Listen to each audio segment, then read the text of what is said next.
Alors, c'est tout ça, non?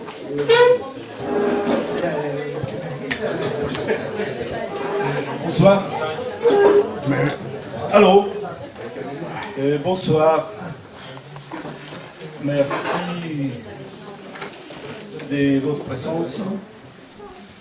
Notre soirée organisée par l'association collective des parents des prisonniers de la révolte, les réseaux internationaux des prisonniers de la révolte aussi, les collectifs des droits de l'homme, les collectifs pour la libération des Ramiro et tous les prisonniers politiques, l'association Terre et Liberté et l'association des prisonniers politiques en France. Et nous allons participer.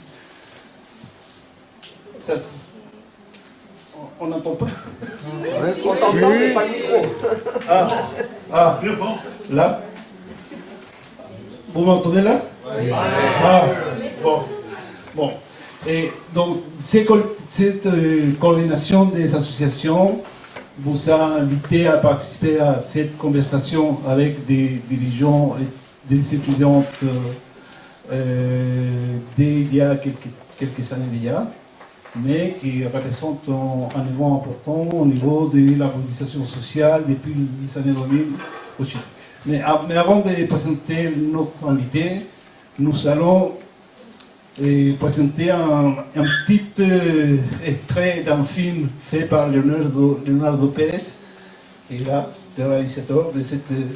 Et donc, il nous a fait un petit résumé de son film où présente un peu les luttes étudiantes des années 2000, entre 2006 et 2012 et 2013. Donc, une fois que, après la présentation du film, on va vous présenter les invités. Merci. La littéralité de ce documentaire. Bon, nous, on disons tout à l'heure que nos associations, les 6 associations qui organisent cette soirée, sont des associations qui depuis longtemps on s'active pour dénoncer les manquements démocratiques au Chili, pour dénoncer la répression et surtout les violations aux droits humains de toutes les personnes qui osent défier l'ordre établi. Dans ces personnes et ces mouvements qui défient l'ordre établi du Chili et il y a depuis longtemps, il y a les mouvements secondaires. Vous avez vu, il y a là les mouvements secondaires, les mouvements de lycéens qui participé à des multiples mobilisations depuis les années 80, des mobilisations qui ça a coûté cher, et qui a eu une répercussion assez importante dans la société chilienne. À partir de tous ces mouvements des années 80, des années 2000, entre 90 et 2000, il n'y avait pas eu beaucoup de mobilisations au Chili, et à partir de 2000, et les mouvements secondaires, ils ont joué aussi un rôle important, et surtout, il y a eu des dirigeants des mouvements étudiantins qui ont continué à occuper l'espace public et politique. Il y a eu des dirigeants très importants qui sont sortis de ces mouvements, et aujourd'hui on voit à la tête du pays des anciens dirigeants étudiants.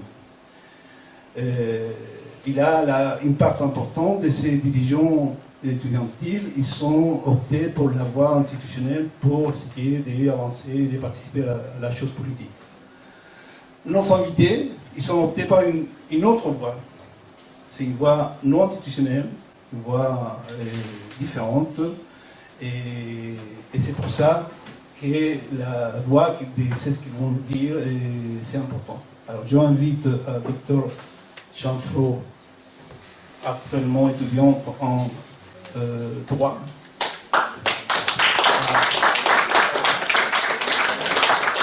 Et Eloïsa González,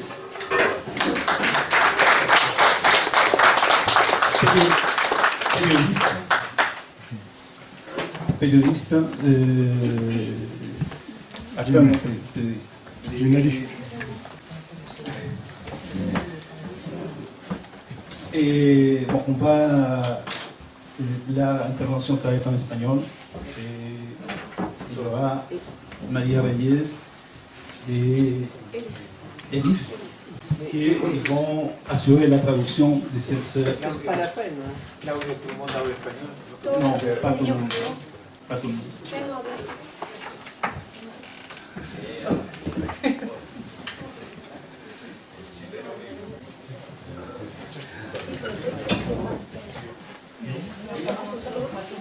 Parece que il faudrait demander, il y a quelqu'un qui ne comprend pas l'espagnol, qui lève la main. Ah bah voilà. Non, non, et on avait, ouais, on peut pas changer déjà, on a essayé de faire comme ça va être, on va essayer de le faire le plus dynamique possible la soirée. Et alors, nous invitons à nos deux invités à présenter un peu ce qui est son expérience et c'est ce qu'il vient de dire.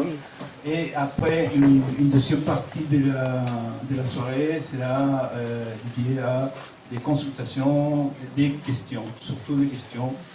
Vu le temps et vu les soins de la traduction,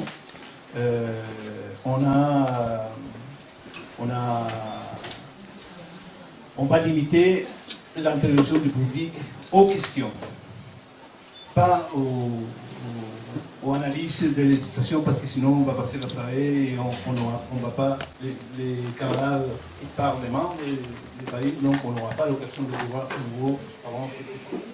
Donc je laisse la parole à Héloïse ou Victor, je ne sais pas les deux.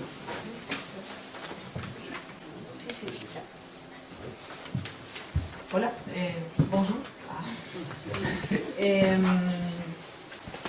¿Te acerco mi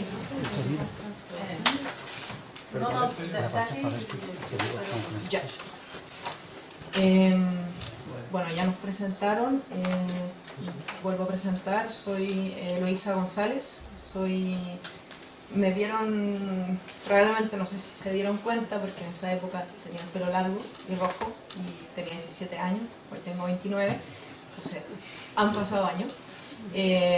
Pero bueno, fui dirigente estudiantil secundaria en 2012 y actualmente soy parte de la organización Unión Rebelde, que es una organización política juvenil que justamente nace del movimiento estudiantil, pero que hoy está presente en territorio y en espacios no solo juveniles o estudiantiles, sino también en poblaciones y en organizaciones territoriales en general.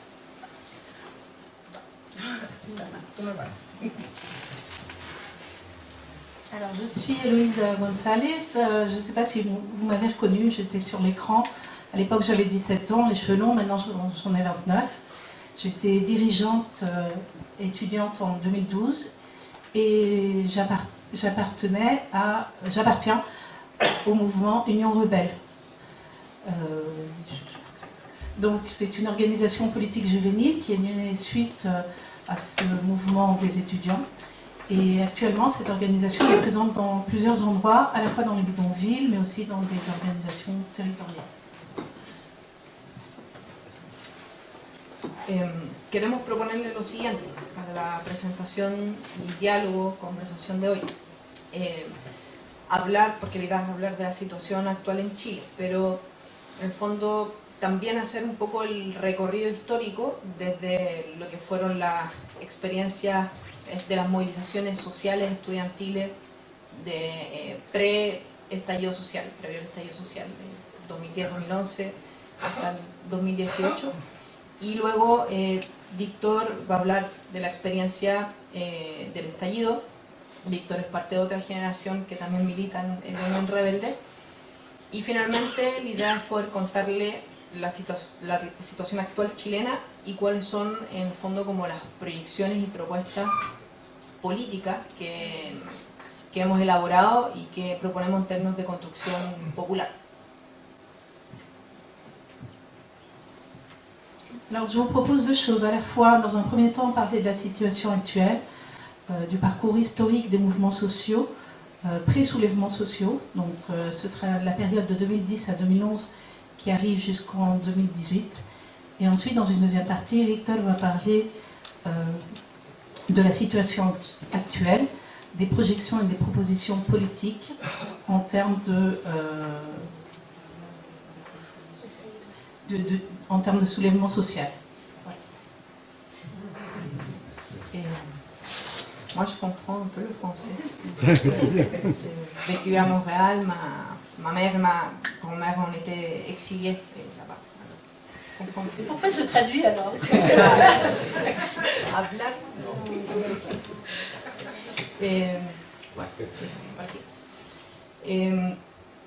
Las movilizaciones estudiantiles de la década previo al estallido social, que nosotros caracterizamos como un periodo político-social bien particular en Chile, donde se dieron movimientos pluriclasistas, algo decían también los compañeros en el documental, ¿no? De que había un alza en la movilización, especialmente desde los liceos y universidades, pero donde había una presencia por una parte de capas medias profesionales, que generalmente tenían un protagonismo político mayor, que son justamente quienes hoy están en el gobierno en Chile, y sectores más populares, pero desde los colegios o desde quienes lograban entrar a la universidad con becas, pero no había aún una presencia en términos de composición más popular,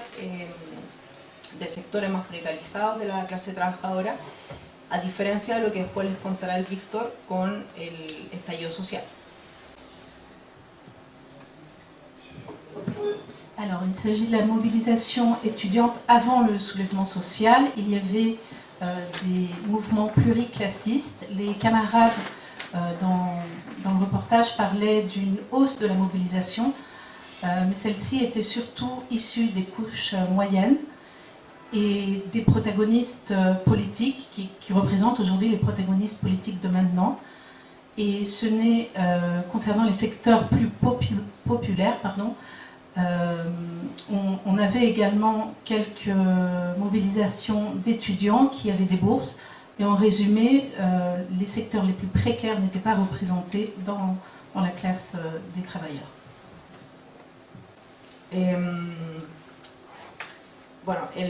Pero en ese momento, en esas movilizaciones, se empiezan a pensar, idear ciertas ideas políticas que luego marcarán tanto las diferencias entre los sectores políticos que de ahí surgen del movimiento estudiantil, como también los horizontes que van a adoptar ciertas organizaciones como la nuestra, y que son en el fondo ideas que, cruzadas con la historia de la que nos sentimos herederos, como lo fue por ejemplo la historia del movimiento izquierda revolucionario, con ciertas tesis que se plantearon en su minuto, como por ejemplo el poder popular. En ese cruce empezamos a formular podríamos decir, nuestro cuerpo político ideológico, y también una forma de analizar la realidad chilena actual.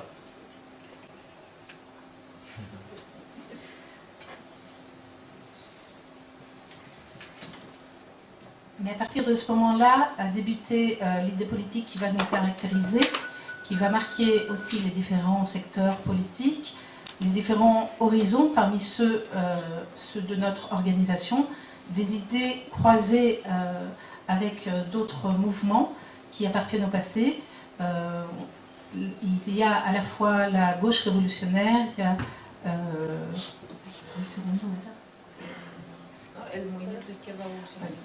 le mouvement de la gauche révolutionnaire et la thèse du pouvoir populaire. Et ces mouvements, dans ce croisement, c'est ce qui nous a formés, nous, en tant que corporation politique actuelle. Entre esos, por ejemplo, para hablar de eso insisto que van a ser un cruce muy interesante con el documental. Por una parte estaba la crítica a la vía institucional, ¿ya? Que en nuestro caso no era por una cuestión de principio político, o sea, no por principio político dijimos no vamos a disputar o no vamos a participar de la vía institucional, sino más bien producto de un análisis político. O sea, ¿cómo veíamos nosotros la sociedad chilena en ese momento? Uno, por una parte, una sociedad que estaba entrando en una crisis de representatividad en ese momento, con la lógica histórica del duopolio, concertación-derecha, ¿ya? En las movilizaciones 2011 estamos en pleno gobierno de derecha, en el caso de Piñera, por lo tanto por una parte sin una representación, una alternativa que representara intereses distintos, ¿ya? Ni tampoco una representación política que hablara desde la clase trabajadora, ¿ya? Entonces, en esa lógica de la crítica a la institucionalidad, de la crisis que veíamos, que se estaba formulando ya en esa época, después, de hecho, tendremos 2015 y un poco antes varios casos de corrupción.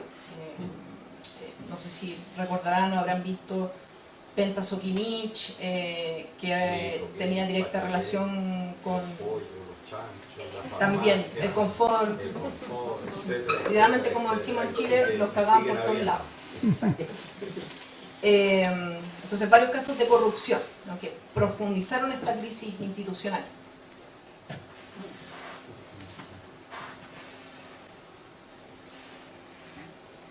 Alors, par exemple, concernant la critique de la voie institutionnelle, ce n'est pas uniquement par principe politique qu'on critique la voie institutionnelle, mais c'est la conséquence d'une analyse politique. Comment est-ce que nous, on aborde, comment est-ce qu'on perçoit la société chilienne? Il y a tout d'abord une crise de la représentativité et le duopolio concertation droite. En 2011, le mouvement de droite avec Piñera ne représentait pas d'intérêts différents ni de représentation politique différente depuis la classe travailleuse. À partir de 2015, il y a eu plusieurs cas de corruption, donc on en a cité plusieurs, Pentacosimit et ceux-ci ont approfondi cette crise institutionnelle. Y en ese momento, en mi caso, mi generación, yo en particular, con algunos compañeros con los que actualmente militamos y levantamos la Unión Rebelde, participamos de la Asamblea Coordinadora de Estudiantes Secundarios, que salían ahí en el escenario, con los chicos con los que marchábamos y todo.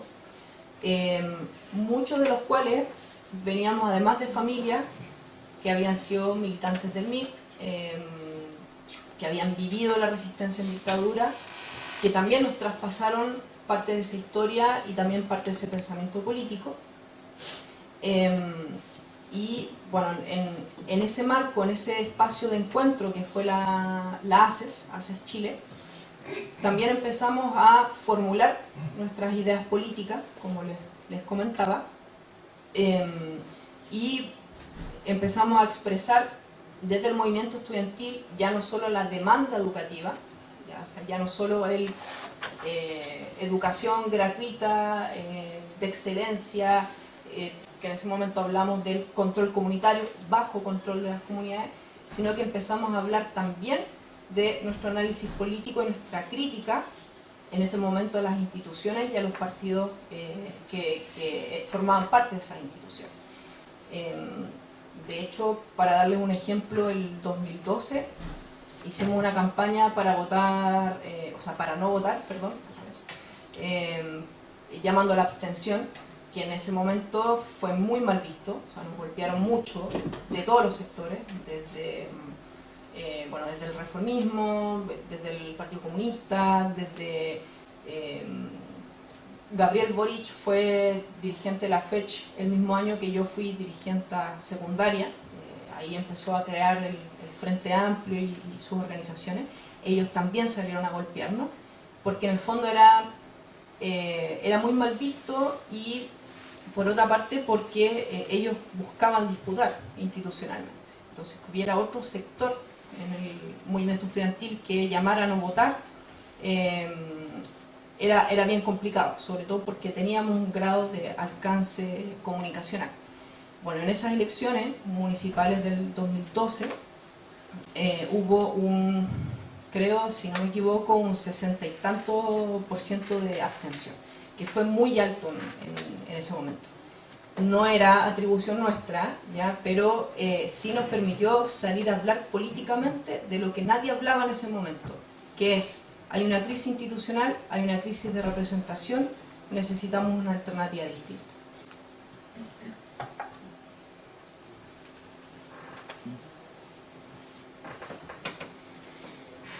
Alors à ce moment-là, ma génération, ma génération et les camarades d'Union Rebelde, on a participé, on faisait partie intégrante de l'association de coordination de lycéens. La plupart ont été issus de familles du MIG qui ont un héritage historique, mais qui ont également un héritage de pensée politique. Et l'ACES nous a permis de nous rencontrer, mais aussi de formuler nos idées politiques. Le mouvement étudiant permettait bien entendu de contester, de demander une éducation gratuite et de qualité, mais aussi il permettait une analyse et une critique de la politique et des partis. En 2012, nous avons fortement milité dans une campagne pour l'abstention. On a été très critiqués de tous les côtés par le réformisme, par le Parti communiste, par Gabriel Boric, qui à l'époque était dirigeant au même moment que moi. Il m'a énormément critiqué également, enfin moi et mon organisation. Et dans les élections de 2012, il y a eu 70% d'abstention. Et ce résultat nous a permis de parler de la crise institutionnelle et de la nécessité d'un changement. Y además nos permitió posicionar otras dos ideas que son fundamentales para entender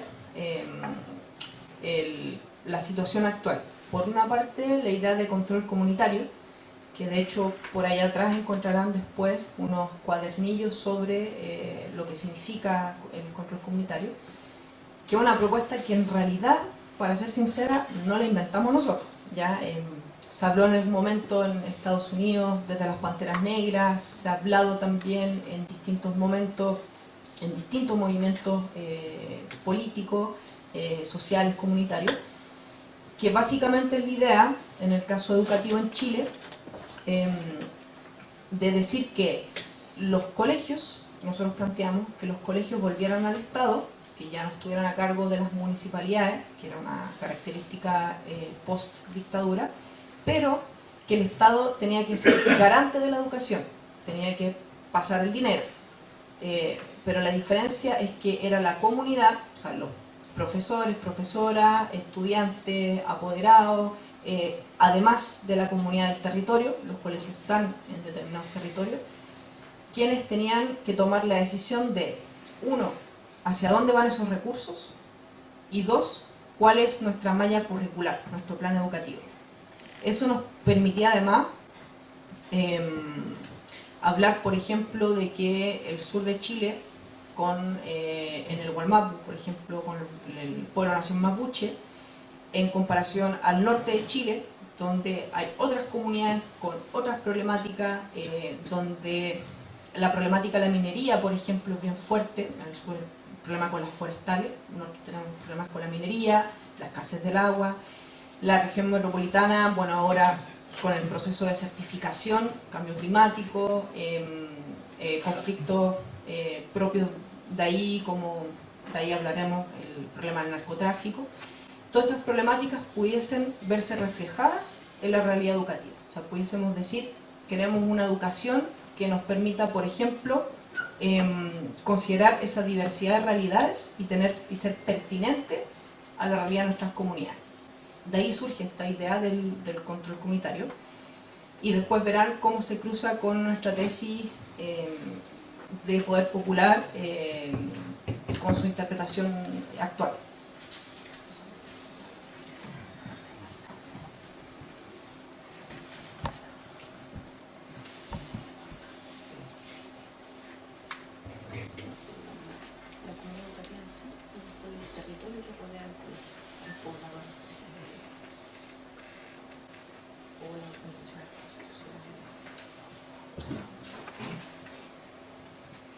Donc je vais à présent vous exposer deux idées fondamentales. La première est celle du contrôle communautaire. Donc j'en profite pour vous dire qu'au fond de la salle, il y a des livrets explicatifs.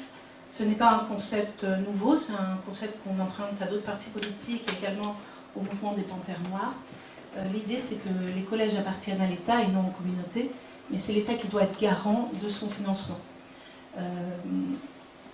Donc le pouvoir décisionnaire revient aux communautés éducatives, également aux territoires qui la conforment, que ce soit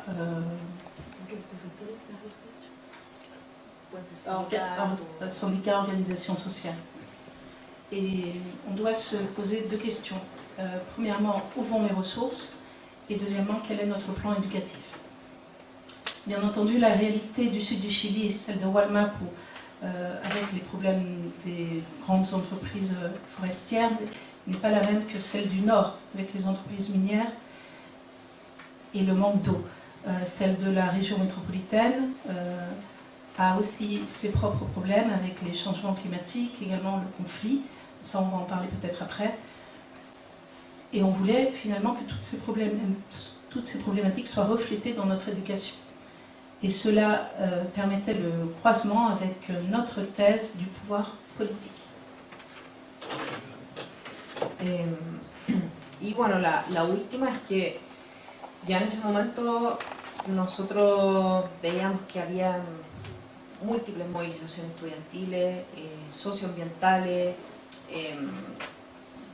conflictos locales, conflictos nacionales, y además se fueron agregando otros movimientos sociales, como el movimiento No Más AFP, que criticaba el sistema en fondo privado de las pensiones, también herencia de la dictadura, el movimiento feminista del 2018 y varios movimientos socioambientales.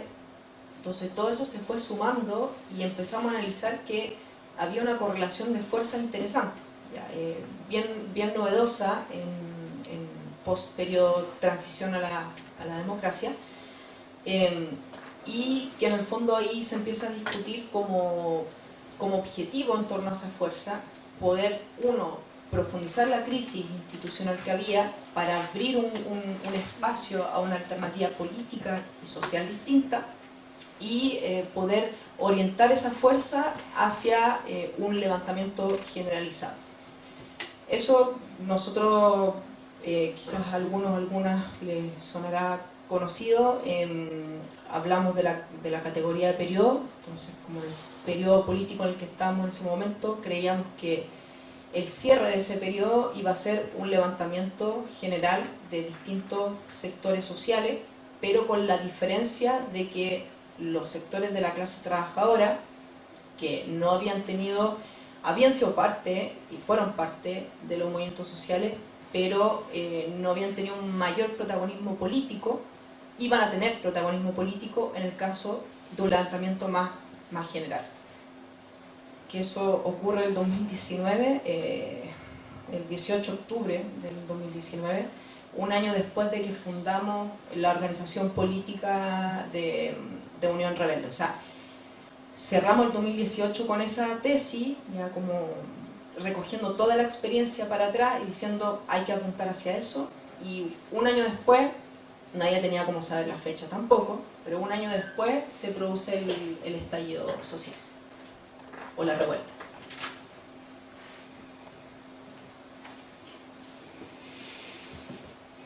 Alors, il y a eu beaucoup de mobilisations, à la fois d'étudiants, mais aussi des mouvements environnementaux, d'autres mouvements sociaux.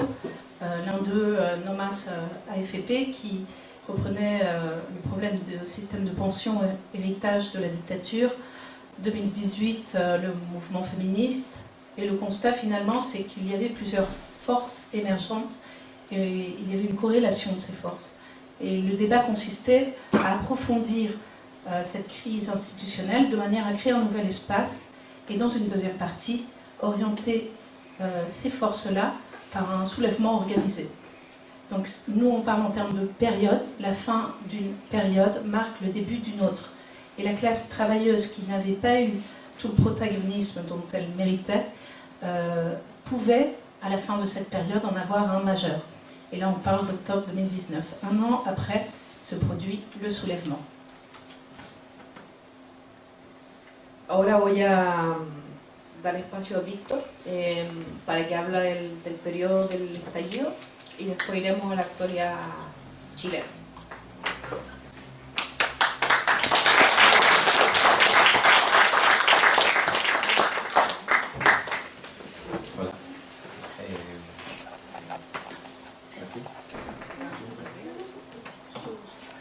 Hola.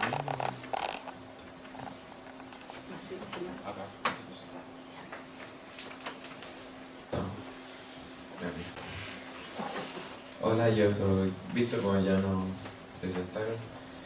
Yo también soy de familia exiliada, de hecho exiliado acá en Francia. La diferencia es que yo no hablo una pizca de francés, me sabrán perdonar. Bueno, el estallido social o revuelta popular, como lo caracterizamos algunos, viene de esta historia, de esta trayectoria de movilizaciones sociales que se abre por algún esfuerzo el 2001, el 2006, pero con más fuerza desde el 2011. Bajo esa perspectiva, recoge ese descontento que se había expresado de alguna manera en estas movilizaciones estudiantiles, o sea, sociales, no solo estudiantiles, sino que de otras lógicas también.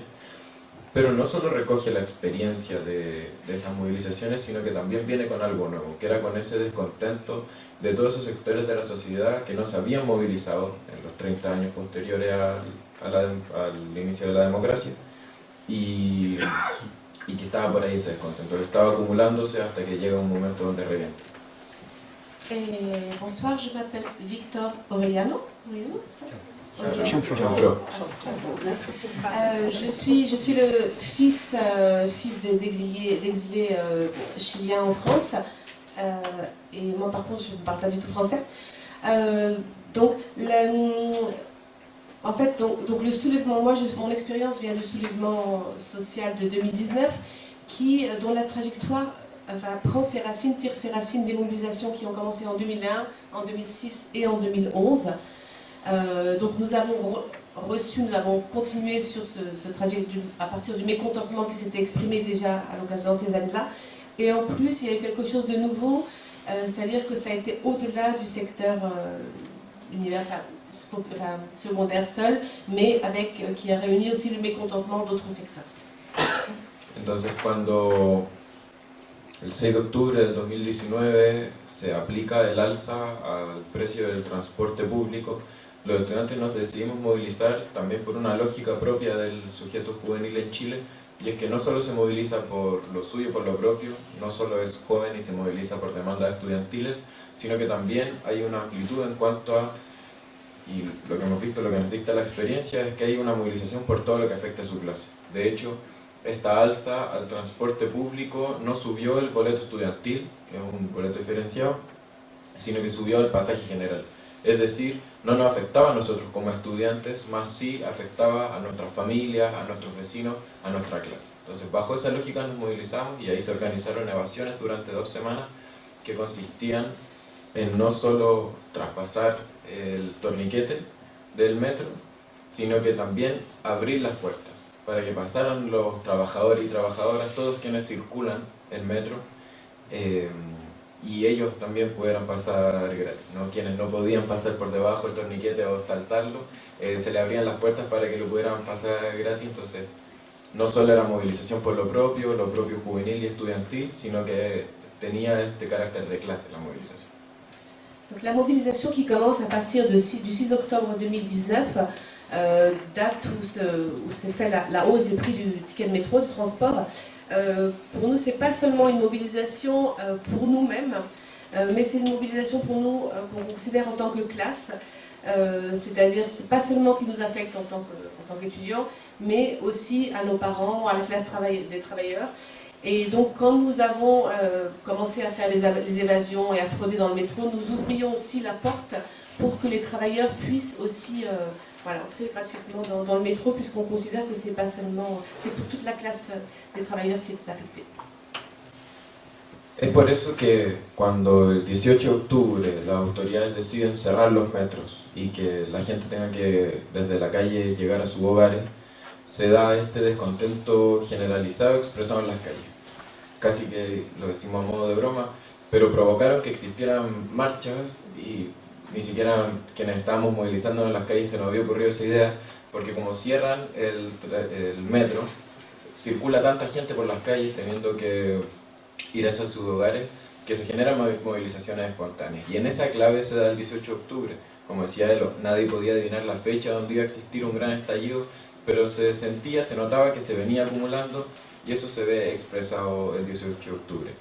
Cualquier organización que pretenda decir que ellos lo organizaron o que ellos sí sabían la fecha, es mentira, porque la clave y de hecho la potencia también que tuvo es que es bajo la lógica de lo autoconvocado, de la movilización espontánea y los procesos de organización que se dieron.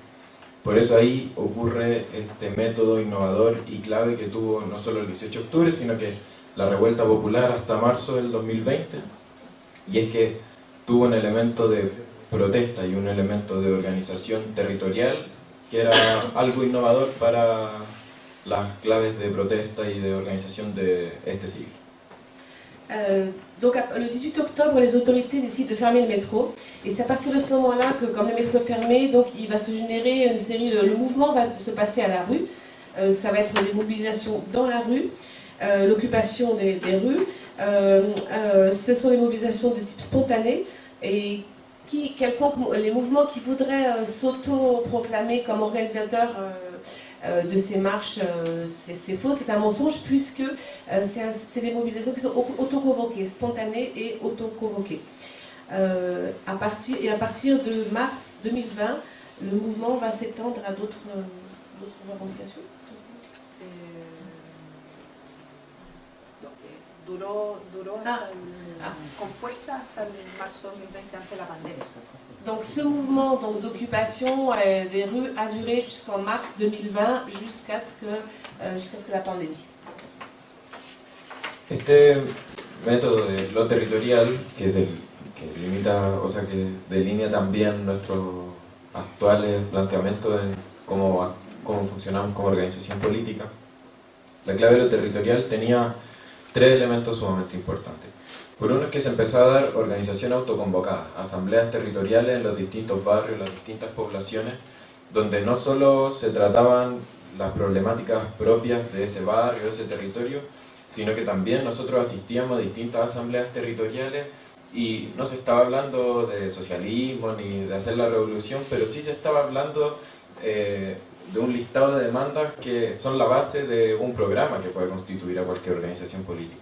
Se estaba hablando y con propuestas de qué es lo que se necesitaba en torno a vivienda, en torno a educación, en torno a salud, recogiendo la experiencia de los movimientos sociales de la década pasada, pero también proponiendo en base a las necesidades que tenían aquellas comunidades. Ahí hay un elemento sumamente importante, porque no es solo una organización por la sobrevivencia, sino que es una organización en torno a imaginarnos la sociedad en la que soñamos, una sociedad en la que nos merecemos vivir. Donc il y avait trois éléments dans notre méthode territoriale. Il y avait trois éléments. Tout d'abord, c'est ces organisations auto-convoquées, ça c'est important, et qui s'organisaient à travers des assemblées territoriales de type territorial, donc dans les quartiers, dans les territoires, dans lesquels commençaient à se construire les bases d'un programme en construction à partir de problématiques autour de l'éducation, de la santé, et qui n'étaient pas seulement des problématiques sur notre survivance, sur le fait de survivre, mais aussi les bases d'un programme. Y es otro elemento clave en la organización territorial que para activar la protesta tenía ciertos elementos de resguardo que no cuenta el centro de Santiago. La ciudad aprendió a funcionar sin Plaza Dignidad, Plaza Italia y 5 cuadras alrededor. La ciudad supo funcionar sin el centro de Santiago, y seguía funcionando la producción, se seguía llegando a los lugares de trabajo. Entonces la clave de lo territorial estuvo, uno, en el elemento estratégico de saber paralizar las grandes avenidas, no solo en el centro de Santiago, sino que en todo Santiago, y que también hay un resguardo propio de que nadie mejor que uno conoce el barrio donde nació, donde creció, donde se está desarrollando. Entonces había un elemento también de resguardo ante los fuertes niveles de represión que existían que nos sirvió de bastante. la ville, donc le centre de la ville était bloqué. Et donc la société a commencé à fonctionner de manière territoriale. Las protestas estaba Plaza Dignidad como el centro, se empezó a paralizar, pero igual funcionaba todo. Pero la gracia del estallido es que la protesta se empezó a dar en territorio, periferia, poblaciones, los alrededores, entonces se empezó efectivamente a interrumpir el funcionamiento de servicios. Donc le mouvement social, le cœur c'était à la Place de la Dignidad, Place d'Italia au centre, mais de manière parallèle, il y avait une organisation par quartier dans les territoires en périphérie, autour de... Y ante la potencia que tuvo la revuelta popular es que desde la clase política se intenta institucionalizar este descontento, mover, eran las propias instituciones quienes estaban no solo en una crisis de legitimidad, sino que de hegemonía, de gobernabilidad. Entonces ante eso intentan plantear una solución y esta solución fue el Acuerdo por la Paz y la nueva Constitución. Intentan trasladar lo que era de lo propio popular que se estaba ahí desempeñando en las calles, lo intentan llevar hacia su camino institucional, planteando que todo el descontento que se estaba expresando en las calles se podía llegar y solucionar casi como una receta mágica con una nueva Constitución. Es así como nace este Acuerdo por la Paz y la nueva Constitución del 15 de noviembre. Perdona, con Boric en la mesa. Efectivamente. Face à la puissance de ces mobilisations, ce qu'ont fait les autorités qui étaient dépassées à cette époque-là, l'idée a été de faire marcher finalement ces soulèvements vers une proposition institutionnelle qui se cristallisait au travers de quelque chose qui s'appelle de l'accord pour la paix et la nouvelle constitution, avec donc Boric aussi comme acteur principal. Et donc ça a été une idée de canaliser des autorités, d'essayer de canaliser cette explosion sociale vers un mouvement institutionnel et vers cet accord de paix et pour l'écriture d'une nouvelle constitution. Y si bien hubo muchos sectores que planteamos que la protesta tenía que continuar y efectivamente la protesta continuó por una coordinación de diversos sectores y porque la rabia no iba a detenerse porque un grupo de políticos, entre los que está incluido el actual presidente, se sentara a afirmar sobre la sangre de nuestros muertos. Llega la pandemia en marzo, en un momento ideal para los políticos, desactivando la protesta porque la organización territorial tuvo que pasar a ser una organización territorial desde la protesta hacia la supervivencia del propio pueblo, ¿no? Desde el hacer ollas comunes para que la gente comiera y se pudiera seguir manifestando, se empezaron a organizar esas mismas ollas comunes, pero porque se necesitaba alimentación en los territorios, en los barrios. Entonces, ese cambio y también la pandemia, no podíamos estar a 1,5 metros de distancia y todo eso, terminó provocando que esa rabia expresada en las calles no bajara la rabia, sino que se expresara de manera distinta y tuviéramos que guiar nuestro esfuerzo hacia otras necesidades que existían. Il y a plusieurs acteurs qui pensaient que donc, ce chemin institutionnel n'était pas correct et qu'il fallait continuer dans les rues avec la rage qui avait caractérisé ce mouvement. Malheureusement, donc, avec la pandémie, il y a eu une interruption finalement de cet effort-là. La soya común era después, continuó, o no tuvo que interrumpir. Il y avait donc des ollas comunes subpopulaires, donc qui étaient aussi caractéristiques dans ce mouvement-là, mais qui ont dû être interrompus aussi à cause de la pandémie, puisque bien sûr c'était plus possible. Mais il y a des... No sé qué dijiste al final que la rabia seguía presente, solo que no se pudo expresar como se estaba expresando en la revuelta. Donc, mais la rage a continué, même si elle ne pouvait pas s'exprimer de la même façon qu'elle s'est exprimée dans le soulèvement populaire. Y ahora para hablar de los procesos constituyentes, que fueron temas, nos contaron que acá también fue tema, era clave para el poder lograr llevar este camino institucional del descontento en paz, ¿no? Tuvieron todo el tiempo durante la pandemia intentando relegitimar sus instituciones, relegitimar la policía, que hace solo meses había violado sistemáticamente los derechos humanos. Entonces tenían que llevar este camino institucional para ofrecerle a los grandes empresarios ciertos niveles de estabilidad, como ya tenemos todo en paz, el país ya tiene un gran acuerdo nacional, y necesitaban de esto para responder por un lado al descontento, pero para otro volver a tener una estabilidad para que el sistema siguiera funcionando. Donc pour le pouvoir en place, c'était absolument clé, quelque chose de très important de pouvoir amener cette révolte sociale vers un chemin institutionnel et surtout par là se légitimer les forces de police et autres et donc revenir à la stabilité à travers ce chemin-là.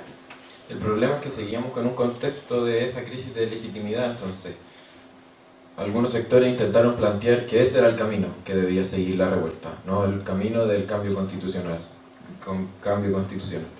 El problema fue que se terminó convirtiendo en una institución más, en otra representación del poder, con una desconexión de las organizaciones sociales de base, con una desconexión de las necesidades que existían en ese momento por parte de la clase trabajadora, lo que provocó que esta desconexión hiciera que no se sintiera como propio el proceso que se estaba llevando en la convención constituyente. Esta desconexión provocó que desde un inicio no se sintiera como fruto de las propias protestas o fruto del propio descontento expresado en 2019, este camino que estaban llevando algunos sectores y otros de los partidos políticos tradicionales de la convención. Donc, dans le chemin de ce processus de constitution, d'écriture de la Constitution, il y a une certaine crise de légitimité parce que certains les acteurs sociaux n'étaient pas tous d'accord par rapport à l'idée d'arriver, de prendre ce chemin de l'écriture de la Constitution, parce qu'il y avait en particulier un problème de déconnexion entre l'écriture de cette Constitution et la réalité, et on sentait qu'il y avait une déphase, finalement, que c'était pas... Cette constitution n'était pas, le processus constitutionnel n'était pas le reflet de ce qui avait, le chemin qui avait été fait dans les rues avant, enfin, qui avait mené à cela.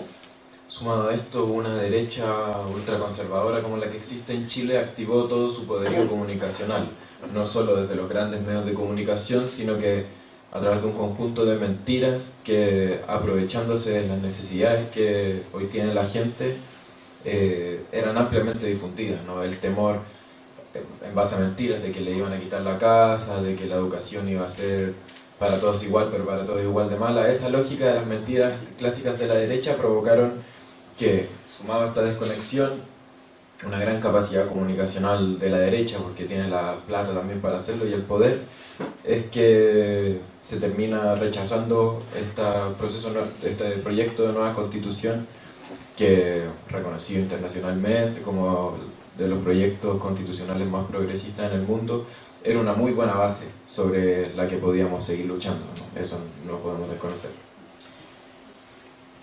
Alors, donc c'est là que en fait la droite au moment du vote pour cette constitution, pour ce projet de constitution, la droite a déchaîné tout son arsenal de communication et plein de mensonges, comme prétendre qu'avec cette constitution on allait prendre les maisons aux personnes, que l'éducation allait être la même pour tout le monde mais d'une manière très mauvaise éducation. Donc il y a eu énormément de mensonges de la droite qui ont été diffusés et qui ont mené à ce que ce projet de constitution ait été refusé malgré le fait qu'il soit reconnu au niveau international comme l'un des projets progressistes les plus avancés au monde et que il y avait quand même des côtés positifs de cette constitution qui a donc été rejetée. Incluso algunos sectores que habíamos sido y que seguimos siendo muy críticos de cómo partió este camino constitucional, votamos a prueba en esa instancia porque sabíamos eso, que era una buena base sobre la que podíamos luchar, que no era la receta mágica como estaban planteando algunos sectores, no era que se aprobaba esta nueva constitución y se solucionaba la desigualdad, la problemática de vivienda y de educación, pero sabíamos que era una buena base sobre la que luchar, mucho mejor base en términos constitucionales que la que tenemos actualmente. Y por eso entendimos también que el triunfo del rechazo no era el gran triunfo de la derecha, ¿no? Lograron que no se aprobara esta nueva constitución, pero no han logrado cerrar el proceso de crisis y no han logrado solucionar este descontento.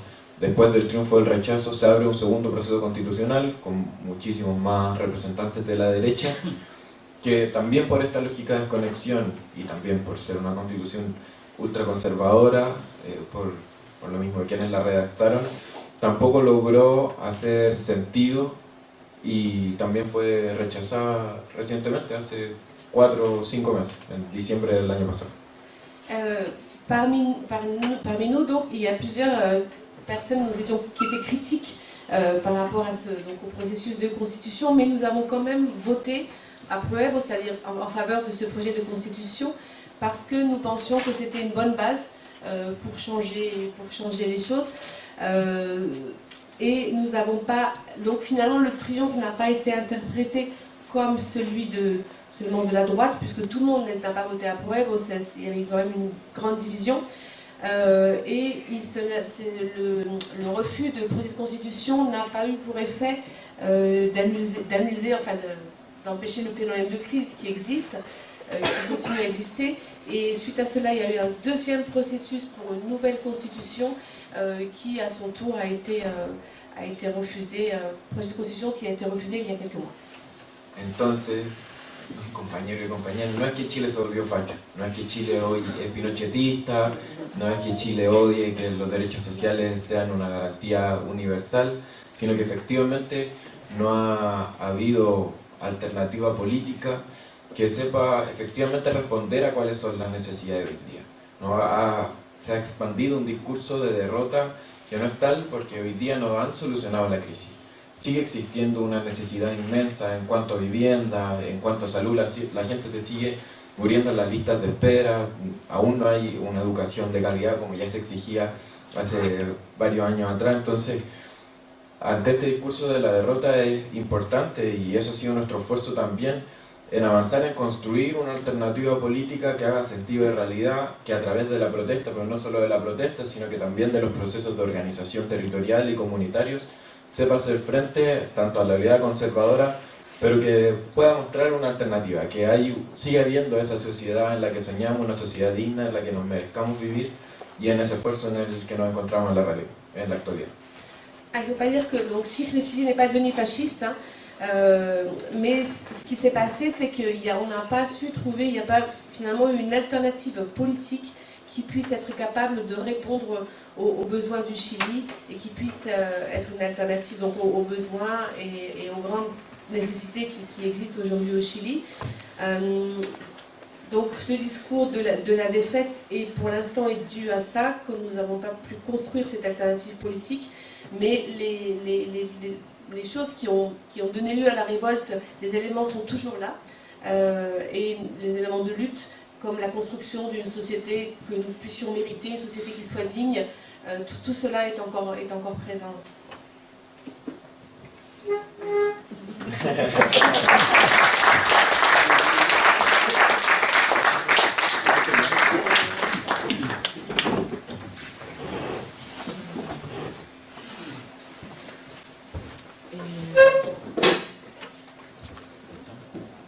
Pero falta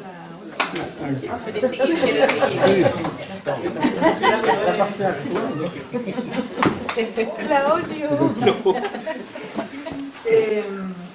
Bueno, para cerrar este conversatorio, porque nos interesa mucho dialogar también, y es la razón por la que hicimos este viaje, con el apoyo de algunos compañeros que aportaron para hacerlo posible, también con tarjeta de crédito para poder financiar pasaje, pero lo logramos y estamos aquí, y venimos con la intención no solo de contar la historia, que es nuestra historia, pero también la historia de muchos y muchas, sino también de hablarles de las propuestas que tenemos, en un momento que, como decía Víctor, es un momento que para muchas personas sabe a derrota, ¿ya? Pero no es una derrota. Es más bien un momento clave para hacer lo que muchos han querido, en el fondo, quizás aplazar, que es presentar una alternativa política, social, ya no para la televisión o para nosotros mismos, sino que podamos ir a disputar y a construir en los sectores donde la clase trabajadora está presente, efectivamente. Eso para partir por ahí. Donc, en conclusion, parce que ça nous intéresse également d'avoir ce dialogue avec vous, nous avons effectué ce voyage avec l'aide de certains camarades, avec des cartes de crédit, comme son nom l'indique bien, des crédits. Et on voulait également raconter l'histoire qui appartient à tous et à toutes, mais aussi vous faire part de propositions. Pour nous, ce n'est pas une défaite, c'est justement le moment clé. C'est en ce moment qu'il faut présenter une alternative sociale et politique dans les secteurs où la classe politique, où la classe travailleuse est présente.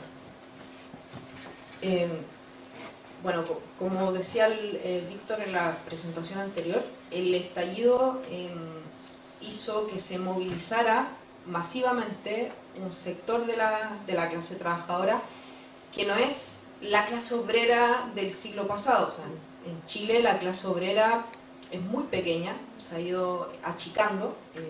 Nosotros hablamos de capa, creo que se dice couche ouvrière, porque bueno, han pasado a ser, acá creo que han hablado también de aristocracia obrera, que tienen cierto, lo hemos escuchado por ahí, ciertos elementos de privilegio, porque así lo ha querido la burguesía, el capital o la empresa, para evitar que hayan huelga, y por lo tanto les cuesta más movilizarse, ¿ya? Pero en el estallido, que si bien hubo huelga de trabajadores del cobre y portuario, las huelgas las hicieron porque hubo una presión de otro sector de la clase trabajadora, que es el sector mayoritario, que en el fondo son las capas más empobrecidas de la clase trabajadora. Es decir, voy a dar como algunas características. Uno, han estado protagonizadas más por mujeres, son las mujeres que en sus comunidades en conflicto se han levantado, en los campamentos en Chile, que hay muchos, donde también tenemos presencia, se han levantado, que tienen trabajos precarizados, que suelen vender en ferias o tener lo que allá llaman emprendimientos, que es como el modelo a seguir, como sea un empresario en Chile, levanta tu emprendimiento. Pero que son carritos, como decimos allá, carritos sopaipilla, en el mejor de los casos, o comprar ropa y revenderla en la feria. O sea, en el fondo un trabajo de subsistencia, ¿ya? Que son aquellas personas que se han tenido que en determinado momento endeudar, pero que ya ni siquiera pueden endeudarse, no hay capacidad de deuda. Son aquellas personas que no tienen derecho a la vivienda, que se tienen que ir a vivir a campamento o bien vivir hacinados en casa con su familia, 20 personas, 10 personas en casas pequeñas en poblaciones. Son aquellas personas que están en la lista de espera en salud, que se atienden en salud pública y por lo tanto una serie de elementos reproductivos, pero también productivos, que las caracterizan y que justamente por la contradicción que viven han sido quienes más han salido a confrontar, a movilizarse y además con un discurso radical de crítica al sistema, independiente de que no sea un discurso hiperpolitizado, todo lo contrario. Pero genuinamente hay una contradicción ahí con el sistema neoliberal. O sea, de hecho, son producto del sistema capitalista neoliberal en Chile.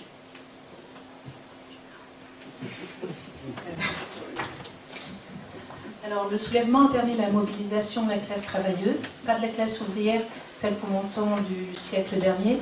On parle de couches, on parle également d'aristocratie ouvrière, c'est un concept que j'ai entendu ici. Et ce concept-là permet de dégager des privilèges qui empêchent les grèves. Donc, il y a eu des grèves dans d'autres secteurs que la classe travailleuse, et c'est justement dans les couches les plus appauvries. Je vais parler essentiellement des femmes dont le travail est précaire, qui travaillent dans le marché, à qui l'on vend l'idée que l'auto-entrepreneuriat est ce qui est le plus fabuleux, mais finalement il s'agit de marchés ambulants ou alors d'acheter et de vendre des vêtements. Tout ceci, ce sont des travaux assez précaires. Je parle également des personnes qui n'ont pas le droit au logement, qui cohabitent à plusieurs dans la même famille, dans des petits logements, dans des bidonvilles. Je parle également des personnes qui sont sur liste d'attente et qui reçoivent des soins dans des établissements publics. Et de par cette contradiction qu'ils vivent, ces personnes-là sont les premières à avoir réagi et à avoir critiqué le système néolibéral. El mismo sector que está buscando la ultraderecha, la derecha más conservadora. ¿Ya? En Chile, me imagino, no sé si habrán escuchado de José Antonio Kast, un rubio alto, con 12 hijos, Opus Dei. Bueno, un discurso muy conservador, ¿ya? pero que defiende el mismo sistema económico que defiende la concertación, o sea, la socialdemocracia en Chile, el mismo sistema económico que con poco más o menos de críticas ha sostenido el gobierno del Frente Amplio. O sea, económicamente hay un consenso, no hay una alternativa al sistema económico actual, ¿ya? Pero sigue presentando un peligro, y presenta un peligro porque va a disputar un discurso a ese sector que es un sector que es estratégico, que podría llegar a ser un sector que decida tomar en sus propias manos levantar un proyecto revolucionario. Para nosotros ahí está el lugar donde hay que ir a construir para evitar que llegue la derecha, pero también para posibilitar un proyecto de cambio. Ce même secteur est celui qui est convoité par l'ultra-droite. Vous connaissez sans doute Kast, qui a une douzaine d'enfants, qui appartient à l'Opus Dei, qui défend la concertation et qui défend le même modèle économique du Frente Amplio. Et justement, ce secteur, Antonio Kast présente un danger pour ce secteur. Pourquoi? Parce que stratégiquement, ce secteur propose un projet, pourrait réussir à lever un projet avec des perspectives révolutionnaires et une idée de changement. Entonces, el sector que también que votó rechazo, de hecho, sectores de ahí votaron rechazo, es un sector que está golpeado por el narcotráfico, un problema real en Chile, no solo material de los medios de comunicación, sino que realmente hay un problema con grandes empresas transnacionales, de hecho, de narcotráfico que han venido a instalarse en nuestras poblaciones, y por lo tanto que a veces se pueden sentir interpelados cercanos al discurso de la seguridad. Entiéndase, y ojo, hasta hace 3-4 años atrás la gente salía a combatir contra militares y policías en el estallido. Pero ahora se ha estado instalando la idea de más militares, más policías, o de hecho militares en la calle, para controlar el narcotráfico. O sea, por eso es tan importante salir a disputar ahí, ir a buscar construir ahí con esa gente, pero eso requiere de un cambio, de un desafío que tienen que asumir las organizaciones que de verdad quieren levantar una propuesta de cambio, que es un poco el desafío que queremos asumir nosotros como jóvenes militantes de la Unión Rebelde, que es ir o devolvernos a nuestros propios territorios, a nuestras poblaciones, a construir ejercicios de poder efectivos que nos permitan, no sé si, me imagino que sí, de haber escuchado del poder popular, ¿no? Lo que se planteaba en los años 60, 70, para nosotros es clave poder constituir espacios organizativos ya con perspectivas de poder, ya, en esos lugares, con esos sectores de la clase trabajadora, no solo para impedir el avance de la derecha y que más bien el avance de esta defensa férrea al modelo capitalista neoliberal, ya, y capitalista en general, sino también, insisto, para que en esos espacios puedan hacer un proyecto de sociedad distinto, un proyecto revolucionario. O sea, en términos bien concretos, nosotros proponemos que lo que se hablaba antes, ¿no?, del programa de la revolución, las demandas o el tipo de sociedad que queremos, o incluso preguntarnos, si es que somos socialistas, qué tipo de socialismo queremos construir, ¿no? ¿Qué sería para nosotros el comunismo como esta utopía, ¿no?, que heredamos de las experiencias anteriores, pero que hoy nos plantea el desafío de definir qué es lo que queremos, que esa definición, esa discusión, ese debate se dé ahí, en esos espacios. Pero para darlo, tenemos que estar ahí. Y eso ha sido parte del desafío que hemos recogido como organización, y que puede darse, no es una cuestión de principio solamente, pues es una definición política.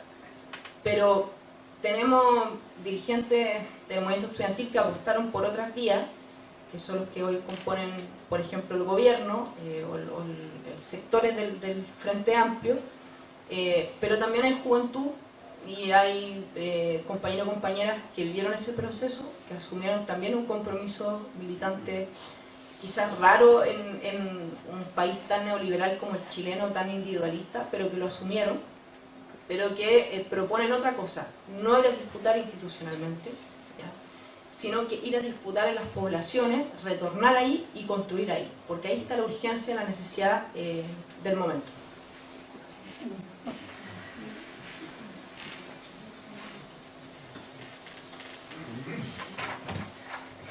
Alors, ce secteur a voté contre la Constitution. C'est ce secteur qui subit également le trafic de drogue. Et ils peuvent être sensibles à ce discours qui vend la sécurité. Rappelez-vous, il y a 3-4 ans, tout le monde était contre les militaires et aujourd'hui, on exige plus de militaires. Donc le défi, finalement, revient aux organisations et c'est celui que nous voulons proposer au sein de l'Union Rebelde. Et il s'agit de construire des pouvoirs effectifs, les notions déjà connues de pouvoir populaire qui datent des années 60. Et également, il ne s'agit pas uniquement de s'opposer au modèle capitaliste, mais de proposer dans ces espaces un nouveau projet révolutionnaire.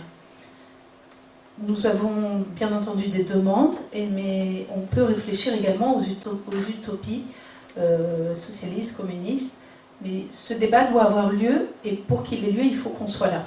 C'est là où se situe le majeur défi, être là pour définir une politique. Il y a certains leaders étudiants, notamment ceux du Frente Amplio, qui ont choisi d'autres voies, celle de l'institution, mais je tiens à signaler qu'il y en a d'autres qui proposent en dehors des institutions, dans les bidonvilles, et c'est là où on doit se situer. Para definir, para cerrar, quizás para después conversar, dialogar, solo que obviamente imagino que habrán preguntas quizás sobre elementos más específicos de la realidad chilena actual o comentarios, no sé, pero en el fondo para cerrar decirles que nuestro interés es poder construir redes de solidaridad en un momento donde nos ha tocado con Víctor hablar con varias organizaciones comunitarias, sociales, políticas, con compañeros o compañeras en específico para conocer la realidad acá, también para contar nuestra realidad, con el objetivo de armar redes de solidaridad que nos permitan no solo difundir lo que está pasando allá o lo que pasa aquí, ¿ya?, sino también encontrar la forma de generar colaboración política en el pensamiento, en lo que elaboramos, las propuestas, proyectos, y evidentemente colaboración en todos los sentidos posibles. O sea, en un momento, que lo hemos dicho en reiteradas ocasiones, en un momento donde hay guerras cada vez más directas entre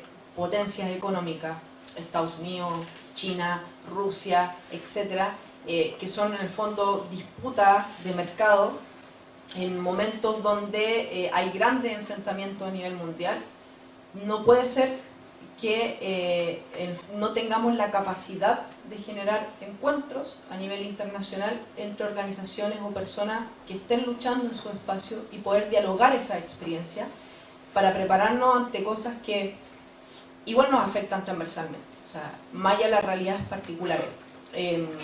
la crisis capitalista actual, que es la crisis ecológica, la crisis climática, de la que se ha hablado mucho, la tensión que hay con el narcotráfico, por ejemplo, en Latinoamérica, que juega un rol de soldado o de peón para la intervención, por ejemplo, de los Estados Unidos en nuestra región, ¿ya? Son realidades o elementos que son compartidos, ¿ya? Y la forma en que desarrollemos estrategias de resistencia a eso, ¿ya? Tienen que ser efectivamente estrategias que podamos dialogar, porque eso nos va a permitir salir fortalecidos y fortalecidas en nuestros propios espacios. Entonces también en el fondo, a lo que queríamos venir hoy a conversar con usted, y lo hemos hecho en otro espacio, es ver las posibilidades de levantar esta red de solidaridad, de dialogar, y yo sé que hay experiencias anteriores, no somos obviamente los primeros en proponerlo, sé que hay intercambio, comunicación entre más organizaciones, pero en el fondo nos ha pasado quizás desde nuestra experiencia, desde la Unión Rebelde, en que en un momento en que miramos mucho hacia Chile y lo que está pasando en Chile y lo que teníamos que hacer, nos dimos cuenta que obviamente no bastaba, y que eso que antes se hablaba del internacionalismo, ¿no? Tenía que ser también un principio que teníamos que levantar, y que por lo tanto implicaba acercarse a conversar e ir a buscar a más organizaciones para poder dialogar esto. Eso. Muchas gracias por la invitación. Merci beaucoup.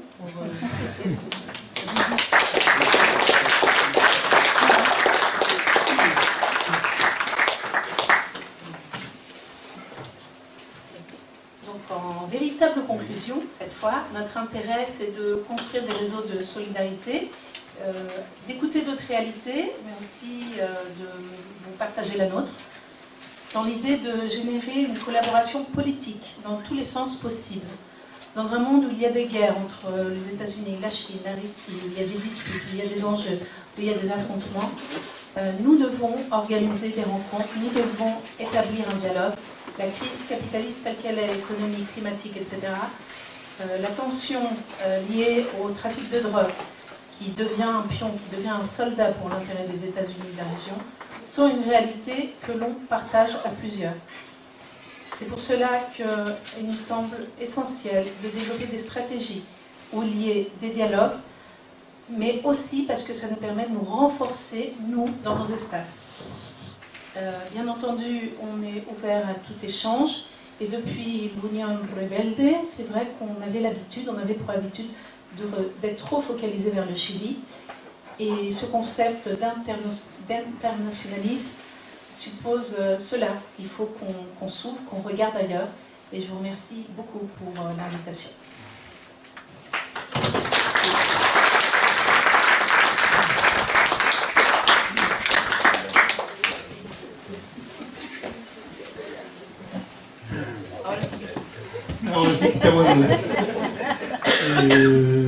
Des questions ou des commentaires courts, s'il vous plaît.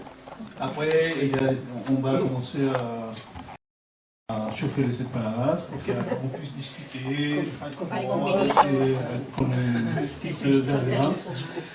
Donc, voilà, c'est à vous les micros, la parole. Il faut fixer un délai de temps de parole. C'est court, c'est court. Il faut être conscient. Je ne peux pas amener les micros là-bas. Je ne peux pas amener. Je remercie à tous les organisateurs, à toutes les traductrices, et à les deux invités, et surtout à la personne qui a fait la vidéo. Je trouve que c'est très clair, c'est très bien, parce qu'il montre quand même les acteurs politiques qu'on a aujourd'hui dans les droits de l'homme. Je voulais vous demander qu'est-ce que est la perspective que vous voyez dans le Chili d'aujourd'hui, surtout en voyant que déjà ils sont très près avec les discours des sécuritaires des prochaines élections. Ils parlent que de ça. ¿Puedes hacer la pregunta en español? Yo quería agradecer a todos los organizadores, a la pregunta. La Y a todo el mundo, sobre todo a este nivel, yo creo que es importante, igual que lo sepamos. Y yo quería saber cuál es el espacio que ustedes consideran que es importante, viendo que hoy día se habla mucho de la cuestión de la seguridad y sobre todo de las próximas elecciones, y con eso han copado casi todos los medios de comunicación. ¿Cómo ustedes se posicionan? Gracias.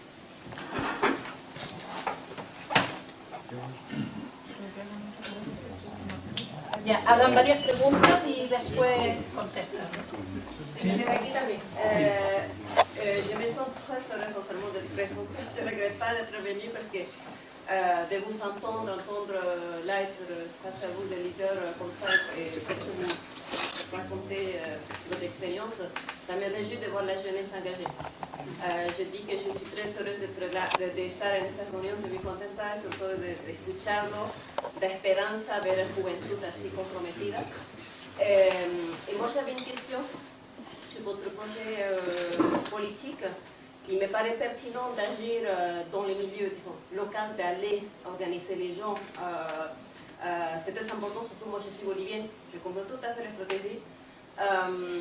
Mais je voulais savoir quel est l'accueil que vous avez reçu des militants traditionnels, parce que justement vous êtes issus en grande partie, je pense, des enfants, des gens qui étaient déjà engagés, qui ont été persécutés, qui ont résisté aux dictatures. Du coup, quel est l'accueil de ces anciens? Est-ce qu'ils vous soutiennent? Donc, je la fais en espagnol. Donc, là, ici, nos han explicado que los colectivos están compuestos en mayoría hijos de antiguos militantes. Y comprendo también la estrategia política que tienen de ir a los pueblos a organizar. De mi perspectiva boliviana, experiencia boliviana, una estrategia que la entiendo perfectamente y va en buena perspectiva. Y la pregunta era, ¿cuál es la acogida que reciben y los retornos que pueden tener de la gente antigua, vamos a decir, la gente que viene resistiendo ya varios años, varias décadas? ¿Cuál es la acogida de ellos? ¿Qué los apoyan? ¿Cómo los están quizás orientando? ¿Cómo colaboran con ellos en Chile? Yo quería hacer más una acotación a Elo y a Víctor, que cuando yo conocí a Elo en el 2012, ellos ya estaban haciendo el trabajo territorial. En ese tiempo estaban trabajando en la Escuela República. Sí, República Dominicana. Y resulta que el IFE estaba trabajando en el proceso medioambiental, y en todo ese proceso nadie quería salir a los territorios, y hoy día prácticamente todo el movimiento medioambiental hoy día se está planteando como un movimiento territorial, y la propuesta que hacen ellos para mí prácticamente es como, no sé, como una esperanza, como un sueño que ya está funcionando. Y la cosa que es súper importante de que la propuesta de ustedes no es una propuesta de unos iluminados que vienen ahora a darle una receta, sino de un proceso sistemático que viene. Yo siempre lo he dicho acá, el estallido social viene del trabajo que hicieron ustedes. Y yo creo que es importante que eso lo recalque. ¿Por qué? Porque en el fondo hoy día la gente que plantea cualquier proyecto político son operadores políticos o cualquiera una mentalidad así con otros intereses, y ustedes tienen una cosa súper importante que es la dignidad de lo que tal vez nosotros no hemos perdido, pero lo que ustedes nos vienen a ofrecer es justamente esa dignidad que sigue viviendo en Chile. En français. Non, mais je ne sais pas, j'ai déjà écrit ça. Je veux remercier les traductrices qui m'ont permis de comprendre tout ce qui était dit. Et moi, je trouve que la France commence à ressembler vraiment au Chili. Beaucoup. C'est l'exemple. Et quand je dis ça, je dis pas beaucoup parce que c'est tellement fort, quoi. C'est vrai, on copie. Quelles sont les possibilités que vous voyez à court ou à moyen terme d'une nouvelle expresión social? ¿Qué son las posibilidades que ven ustedes a corto o a mediano plazo de un nuevo estallido social? Martine? Oui, moi c'est pour être sûr d'avoir bien compris, c'est-à-dire que bon, je comprends le fait de choisir d'intervenir à la base, mettons. D'ailleurs, question, est-ce que c'est aussi dans les syndicats? Mais bon, en France, on parle souvent de marcher sur ses deux pieds, un pied dans les mouvements sociaux, un pied dans les institutions. Comment vous vous situez par rapport à cette question? Il y a encore une question. Moi, ce que je voudrais dire, je voudrais remercier les... ¿Podemos traducir? O sea, Bon, moi, puedo traducir. o alors tu répètes. Sí, bueno, entendí que ustedes, bueno, quieren intervenir a la base, pero incluso eso incluye los sindicatos, por ejemplo. Y además, bueno, en Francia hablamos mucho de caminar con los dos pies, no sé si se dice así, ¿no? Un pie en las luchas, un pie en las instituciones. ¿Cómo ustedes se pueden? Excusez-moi pour la traduction. Moi, ce que je voudrais dire, alors je ne pourrais pas traduire pas parler en espagnol. Je voudrais remercier les camarades d'être présents parce qu'en fait, moi je trouve ça très intéressant leur idée de contre-communautaire parce que justement, on parle de syndicats et c'est tout l'enjeu du pouvoir économique, comment on doit le maîtriser là où on travaille. Et c'est vrai que là, on parle des lycées, mais en fait la difficulté c'est de créer le lien dans les entreprises. Et nous, dans notre expérience syndicale, justement, on a établi l'idée d'assemblée générale, une sorte de communauté des travailleurs qui en fait commande le syndicat. C'est-à-dire qu'en fait, on s'est rendu compte en tant que syndicaliste qu'on domine trop les masses. Et donc en fait, on s'est déchargé de cette domination. Et maintenant, ce sont les travailleurs de toute origine, parce que moi je travaille dans un restaurant, de toute origine, des femmes seules, des quartiers populaires, qui décident de ce qu'ils veulent, et après qui mettent la revendication auprès du syndicat, qui transmet ça au patron. Et en fait, quand vous parlez de contre-communautaire, c'est exactement ça, et ce qui est intéressant, c'est que votre principe, qui vient du Chili en quelque sorte, s'applique aussi, peut s'appliquer ici, mais il faut accepter aussi de décharger de son esprit de domination verticale, puisque ici c'est un grand défaut, la domination verticale, au profit des masses. Et c'est comme ça qu'on pourra changer les choses, parce que ça fonctionne quand on fait confiance aux masses. On peut évidemment. Et je voudrais savoir si vous arrivez au Chili à créer ces liens avec des entreprises ou des secteurs économiques pour justement créer ce contrôle communautaire qui, à mon avis, peut engendrer énormément de succès. Merci.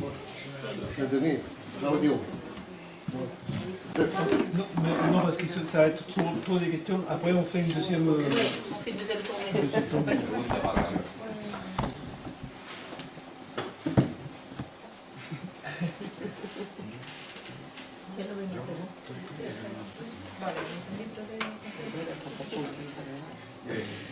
La última lo entendí.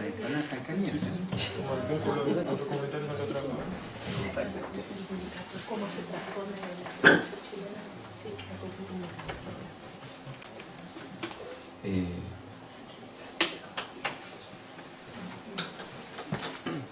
La primera pregunta es respecto al espacio que consideramos importante en el contexto de que se está hablando mucho de la seguridad y las elecciones. Bueno, ahí, respecto al debate sobre la seguridad, ha sido un debate interesante en cuanto al control de esta agenda. Constantemente lo ha tenido la derecha, ¿no? Metiendo este miedo sobre la delincuencia, el crimen organizado, y que su respuesta ante ello, sin importarle realmente la seguridad de la clase trabajadora, sino que lo que le importa es poder tener un mayor control sobre los territorios, y por eso su respuesta constantemente es más militares, más policía, más impunidad para los sectores de las Fuerzas Armadas. Ese ha sido el contexto y más o menos como tradicionalmente se ha reaccionado ante esta problemática. Alors sur la question de la sécurité donc et de l'image de la délinquance qui a été mise à l'ordre du jour du Chili aujourd'hui, donc c'était traditionnellement quelque chose qu'agitait la droite, et non parce qu'elle était inquiète par rapport à la sécurité des travailleurs, mais sinon plutôt pour mettre de l'ordre, enfin pour contrôler la société. Entonces, ante eso ha sido el debate que se ha tomado la opinión pública, al menos en el 2023, y ahí también hay que aparecer como alternativa, ¿no? Ahí también se necesita alternativa cuando planteamos el modelo de educación que queremos, pero también ante problemáticas que han sido más bien incómodas para la izquierda, como es el tema de la seguridad. Y ahí también hay experiencias, no solo que hemos aprendido acá, sino que experiencias que hemos recogido en Chile, por ejemplo, de ciertos barrios que se organizan y que tienen sus propios comités de seguridad, planteándola desde un enfoque integral, es decir, no solo se enfocan en una manifestación de esta crisis, que es los propios casos de los robos y eso, sino que también se han planteado hacer una alternativa en sus barrios a que hay otra manera de crecer, hay otro desarrollo posible, ¿no? Se puede crecer, se puede salir adelante de otra forma, respetando a esa misma comunidad.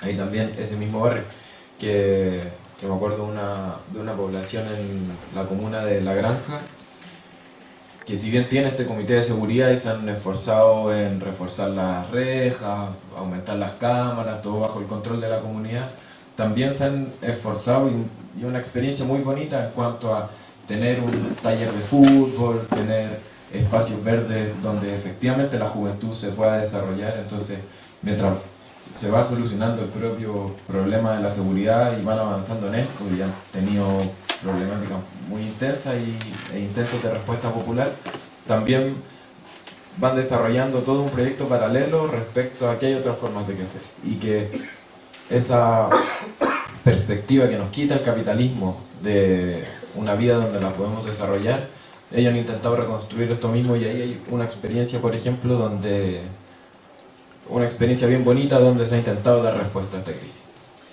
Donc cette question de la sécurité a toujours dérangé un peu la gauche, et il faut savoir aussi de quelle manière on peut répondre à cette question-là. Et on a des expériences intéressantes de quartiers auto-organisés,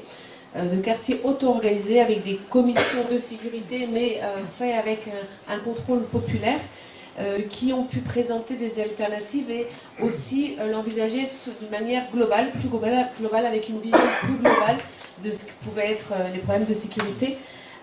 Et donc par exemple de faire des ateliers ou voilà, organiser du football pour reconstituer finalement la vie dans la communauté, dans le quartier, et pas seulement voir la question de la sécurité de manière isolée comme le fait le capitalisme. Y que si bien los medios de comunicación se han esforzado en mostrar, en aumentar la percepción pública que existe respecto a este problema, no somos de quienes consideran que esto es una problemática ficticia, ¿no? Sabemos que la problemática real nos la topamos donde vivimos, donde estudiamos, donde nos desarrollamos nuestra vida en general. Entonces hay que recoger estas experiencias de respuesta popular ante la crisis. Y ante el tema de las elecciones... Sí, pour finir sur le thème de la sécurité, donc on est conscient qu'il n'y a pas que les médias ont bien sûr monté en crescendo le problème de la sécurité, mais c'est pas seulement une perception, c'est aussi quelque chose que nous vivons aussi dans nos quartiers, donc c'est pour ça que c'est important qu'on s'en saisisse aussi. Y ante el tema de las elecciones, bueno, nosotros como organización, bien lo explicamos en términos generales, no consideramos en este momento la disputa institucional como parte de nuestro accionar político. No es por un tema de principio, no es parte de nuestros principios ser antiinstitucionales, sino que lo consideramos una decisión política. Así como también hay otros compañeros y compañeras de lucha que parte de sus decisiones políticas y donde ellos consideran que es necesario hoy día poner sus fuerzas es en el tema de la elección, en esta tendencia del municipalismo de izquierda, experiencias que hemos visto que han funcionado y otras no tanto, pero lo seguimos considerando compañeros y compañeras de lucha, solo que con apuestas distintas hoy día. Entonces, en ese contexto es que consideramos que, y también con la crisis de seguridad y muchas otras problemáticas, es necesario plantear una alternativa y ahí ser fuerte en el tema comunicacional, ¿no? El tema comunicacional, no solo viéndolo como la tele, no solo viéndolo como las redes sociales, un fenómeno creciente, sino que también como aquella disputa del discurso político, aquella disputa de la hegemonía que también se da en cada barrio, en cada territorio en el que estamos presentes. Entonces, nos planteamos esa apuesta, consideramos que hay compañeros y compañeras que sí la están adoptando y que será su camino, y que ojalá toparnos cuando puedan hacer balance para ver cuál es la experiencia que rescatan, que puede ser positiva y negativa, y que nuestra disputa hoy está en otro lado, como planteó Elo antes. Donc pour ce qui est des élections, on considère que c'est pas notre champ de combat, ne se situe pas dans le cadre politique de ces disputes politiques. C'est notre décision de pas tellement rentrer dans ce jeu. Nous pensons que la bataille se situe à d'autres niveaux, au niveau plus politique, au niveau de la communication aussi, au niveau des débats sur l'hégémonie. On respecte les camarades qui prennent ce chemin, mais enfin c'est pas du tout notre voie à nous de rentrer dans ce jeu de la dispute pour les élections. Nos estábamos repartiendo la pregunta. Ya, sobre la recepción de los compañeros, decimos también, muchos de ellos son nuestros madres, padres, abuelos, familia extendida. En distintos momentos hemos construido juntos, de hecho. Por ejemplo, la organización de las escuelas de formación. La mayoría de nosotros somos autodidactas, entonces, entiéndase autodidacta, algunos tenían la posibilidad de ir a la biblioteca de su papá o mamá, sacar un libro, no sé, Lenin, Marx, y leerlo. Otros no tuvieron esa posibilidad, pero siempre hubo una contribución ahí en torno a armar formaciones, socializar ese conocimiento, producir cartillas, cuadernillos formativos, etc. Por una parte ahí hubo harta colaboración. Por otra parte también hubo colaboración, por ejemplo, en algunos compañeros o compañeras que siguen activos, organizados en sindicatos o organizados en sus poblaciones, puestos de trabajo en general. También nos hemos encontrado con ellos en esos espacios o en centros culturales, etc. Y muchas veces nos hemos colaborado en términos de la discusión política, discutir juntos políticamente, y dos, colaborarnos también en el trabajo concreto. Entonces, en el fondo, bueno, y ojo, eso también ha sido muchas veces entrar a discutir. O sea, no es que en el fondo sea todo color de rosa, han habido diferencias, por supuesto. O sea, independiente de la generación, de la edad, de las experiencias, podemos presentar diferencias políticas. La hemos dialogado, la hemos enfrentado y ha sido parte de ese proceso. Pero ha habido una estrecha colaboración que yo creo que además pasa mucho, no solo por un tema familiar, venimos de esa cultura de la resistencia en la dictadura, pero también de la construcción de proyectos populares antes de la dictadura. Recogemos eso y también lo hemos visto como necesario. O sea, para crear un proyecto revolucionario necesitamos mirar nuestra propia historia, sea en Chile, sea en Latinoamérica, sea en el mundo. Entonces, por eso también siempre ha existido un diálogo y no una negación de lo que fue. A diferencia de lo que ha pasado incluso con otros compañeros, ¿no? que levantan nuevas alternativas y dicen, no, con el pasado no. La resistencia armada contra la dictadura, no se toca, no se habla. Busquemos crear otro relato de lo que fue ese momento histórico, un poco negando también la historia de la que vinimos. Y nosotros no queremos hacer eso porque nos sentimos herederos también de esos proyectos, con su acierto y su fracaso, ambos. Pero en el fondo hacernos cargo también. Entonces, dentro de todo, buena relación, para contestar tu pregunta. Donc concernant, d'une part, il y a une école de formation, enfin, on est notre propre école de formation, on est autodidacte, on va parfois piocher des livres dans les bibliothèques familiales, on engage également des formations, on produit des livrets, et d'autre part, on a des rencontres avec des organisations syndicales où on discute politique, mais où on peut collaborer concrètement sur quelque chose de concret. Bien entendu, tout n'est pas de couleur rose, cela crée forcément du débat, des différences politiques, mais il y a une étroite collaboration du fait qu'on sait d'où l'on vient, et également parce qu'on n'a pas honte non plus de faire référence aux projets qui existaient avant la dictature. C'est-à-dire que pour créer un projet révolutionnaire, on doit regarder notre propre histoire, celle du pays, celle de la région. Et il y a une sorte d'omerta de nier un peu l'histoire révolutionnaire d'avant. Nous, on refuse de nier cette histoire. On l'accepte telle qu'elle est, avec les pour et avec les contre. Para agregar solo una cosita a esa pregunta respecto a quienes participaron de otras resistencias y eso.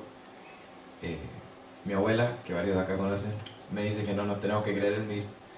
Yo le digo que efectivamente no nos creemos el MIR, pero que hay principios, hay ideas, hay elementos que evidentemente hay que rescatar, que es parte de aquellos elementos que nosotros consideramos acertados para su época y que seguimos considerando acertados. Y ahí también yo creo que, bueno, me toca en el ámbito familiar y a varios otros también, respecto a nuevas formas de entender la militancia, y han sido reflexiones personales también colectivas, respecto al cómo tomamos en términos personales y en la disposición de nuestras vidas el proyecto revolucionario. Y ahí, siempre lo digo medio en broma, pero también en serio, y es que tenemos que saber ser militantes que se saben reír, ¿no? Salir de esta estructura a veces idealizada del militante serio, que pasa de reunión en reunión, medio que se alimenta solo de café y cigarro. Entonces yo creo que también no es quitándole seriedad a nuestro proyecto, ni mucho menos, pero hay que saber llevar las relaciones también con nuestro entorno, con los compañeros y compañeras. Entonces ahí hay una reflexión personal que también ha sido traspasada de otras experiencias en el cómo adoptamos nuevas formas de militancia, no quitándole seriedad, pero sí compartiendo una talla y riéndonos, ¿por qué no? Alors, ma grand-mère, moi aussi, je viens d'une génération donc, de militants, et ma grand-mère me disait ne vous prenez pas pour des gens du MIR, ne croyez pas que vous êtes des miristes, mais enfin, il y a quand même des choses que l'on assume, que l'on reprend de ce moment-là, donc de cette génération-là, qui est importante pour nous. Mais en même temps, on considère aussi, pour nous, il y a une nouvelle forme de faire la résistance, qui est de sortir quand même de cette image du révolutionnaire qui fume des clopes et qui boit du café, et qui est très sérieux, et d'être dans la capacité de rire aussi, de vivre dans la relation, voilà, et d'être créé des relations dans la relation avec notre entourage, et d'adopter une posture, voilà, de vie dans la lutte. Y para responder a la pregunta de la posibilidad de un nuevo estallido, como dijimos, no hay, si bien se sentía que iba efectivamente a haber un momento de confrontación espontánea así de una magnitud importante, no pensábamos que fuera a ese nivel, es algo que tampoco el siguiente lo podemos saber, no podemos saber cuándo será el siguiente estallido, si habrá o no un estallido de esta manera. Lo que sí es que, bueno, la reflexión como organización es que en el momento que si ocurre ello, estar mucho más preparados, con otras herramientas, con parte de la experiencia que aprendimos con el proceso de movilización aquel. Y es que efectivamente es probable porque las causas que motivaron ese estallido social siguen ahí, siguen presentes.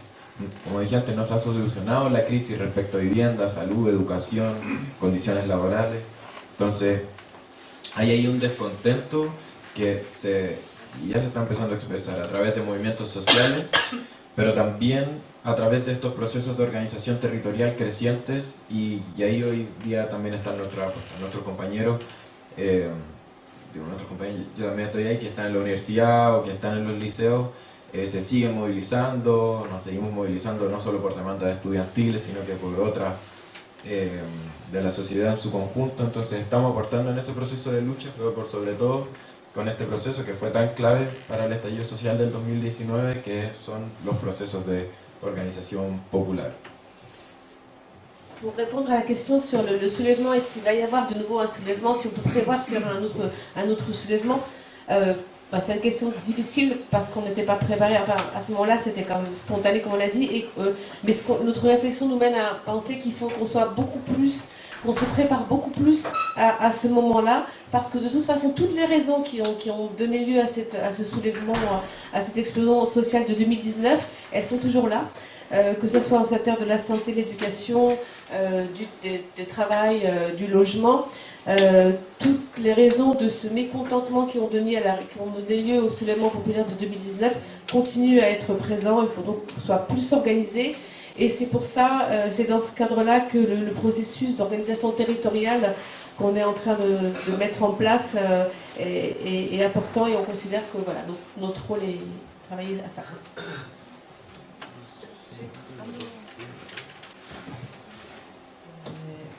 Sobre las preguntas de los sindicatos, bueno,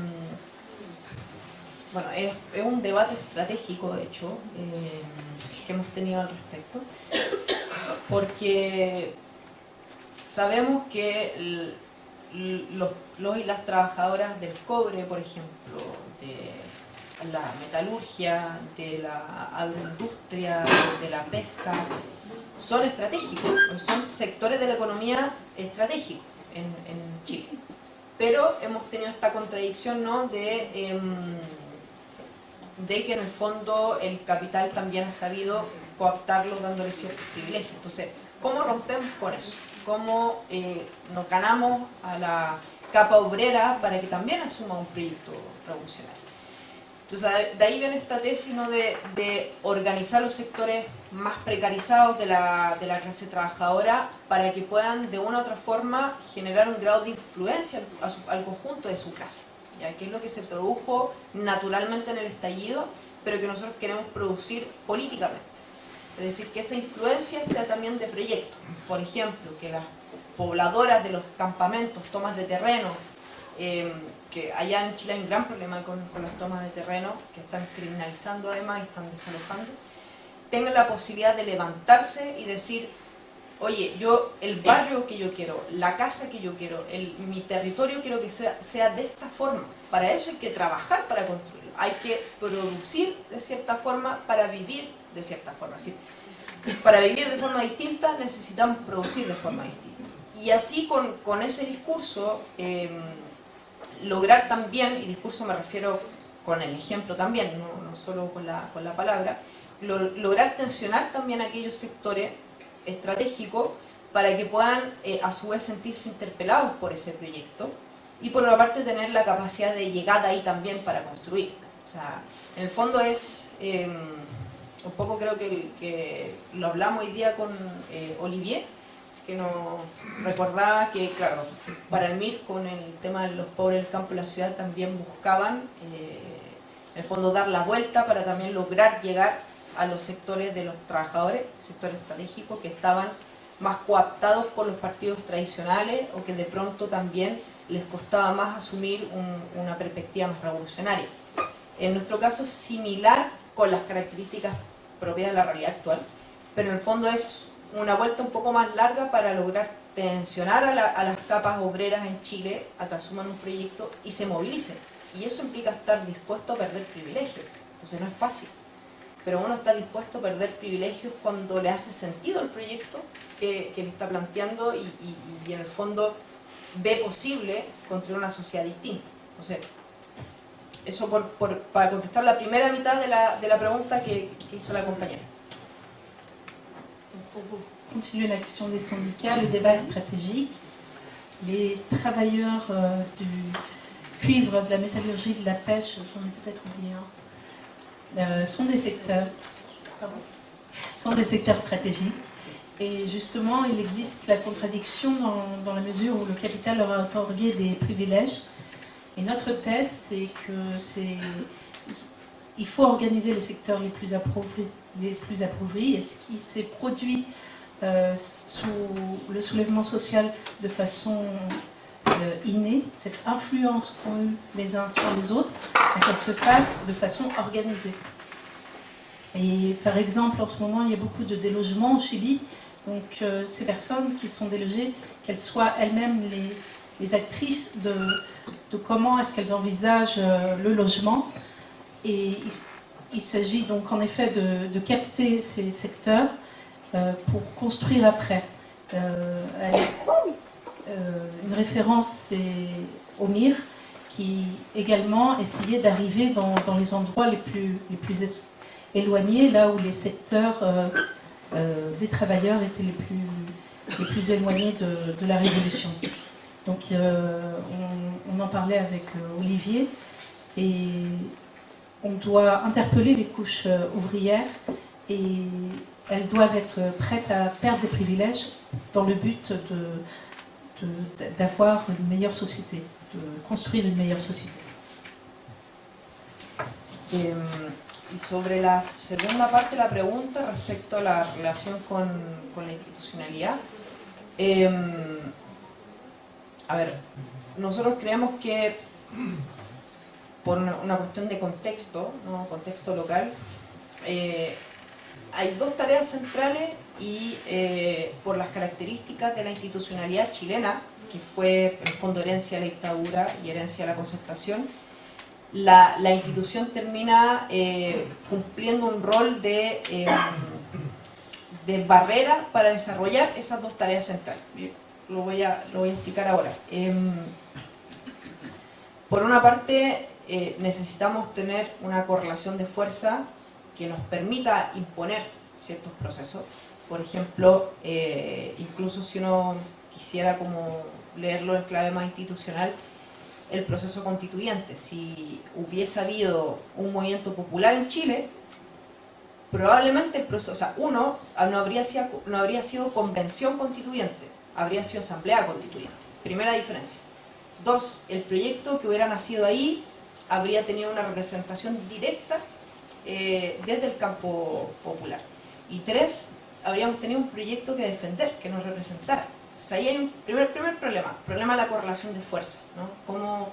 Y las elecciones no han permitido construir una correlación de fuerza como organizable, porque estamos insertos en un momento de crisis institucional que nosotros en realidad caracterizamos de crisis de hegemonía, una crisis del neoliberalismo, de los valores del neoliberalismo, de las expectativas que generó el neoliberalismo, pero también de las instituciones que lo sostienen. O sea, perdón por extenderme, pero ¿qué produjo el neoliberalismo en Chile? Bueno, produjo que el Estado, que antes era un Estado fuerte en el siglo pasado, que mediaba entre el sector de los empresarios y los grandes sindicatos de trabajadores, por ejemplo, dejara de existir, y el Estado actual que tenemos, un Estado pequeño, que se reduce a ciertas instituciones y que por lo tanto ya no juega un rol de mediación o con el mismo nivel de fuerza o poder que quizás podía tener el siglo pasado en relación con el poder económico. O sea, en Chile, por ejemplo, la decisión sobre el presupuesto público o la decisión sobre los tratados de libre comercio no se toman en el Estado, no se toman en el Ministerio de Economía, ¿ya? Aunque incluso hay un ministro de derecha. Se toman en las reuniones anuales de empresarios en ¿cómo se llama? La Casa Piedra, que es el sector donde se reúnen los grandes empresarios del país, o en otros grandes encuentros que arman trimestralmente, anualmente, etc., ¿no? Entonces se desplaza el poder, en el fondo la posibilidad de construir poder desde el Estado se desplaza hacia estos grandes encuentros empresarios, y se limita la posibilidad de construir algo distinto desde el Estado mismo. Entonces, es un proceso que obviamente lleva años. Y también ha sido un impedimento para nuestra segunda tarea, que tiene que ver con construir una autonomía política desde la clase trabajadora, que eso se comprende como, en el fondo, un proyecto que nazca de la clase trabajadora que se pueda ir a disputar. Si hubiesen esas dos cosas, tuviéramos la correlación de fuerzas favorables, tuviéramos un proyecto que defender, tuviéramos instituciones de poder popular, que es una apuesta que tenemos también, en el fondo, territorios liberados, territorios con instituciones propias, trabajo, economía propia incluso, la disputa electoral podría ser una opción. De hecho, podría ser. Y en realidad podría hacerlo en función de un plan táctico, porque ya tendríamos las bases estratégicas para poder asegurar un proceso revolucionario, que es parte de algo que en el fondo no descartamos. De hecho, perdón por este término para que traduzca, nos han ofrecido varias veces ser candidatos, muchas veces. Y claro, como que lo lógico, yo creo una lógica muy instalada en Chile. La gente espera que uno responda que sí, porque es una opción de, aunque sea incomodar el poder ahí. Pero se ha demostrado, el proceso constituyente lo demostró, que entraron independientes que en algún momento incomodaron, efectivamente, pero que se fueron deshaciendo con el tiempo. Entonces, justamente porque creemos que no están esas otras condiciones. Disculpa.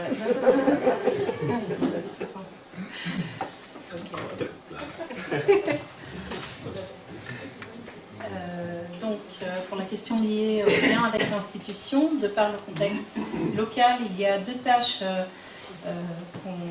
que je veux définir, qui sont posées par la dictature et dont l'État, dont les institutions empêchent, ont un rôle de barrière.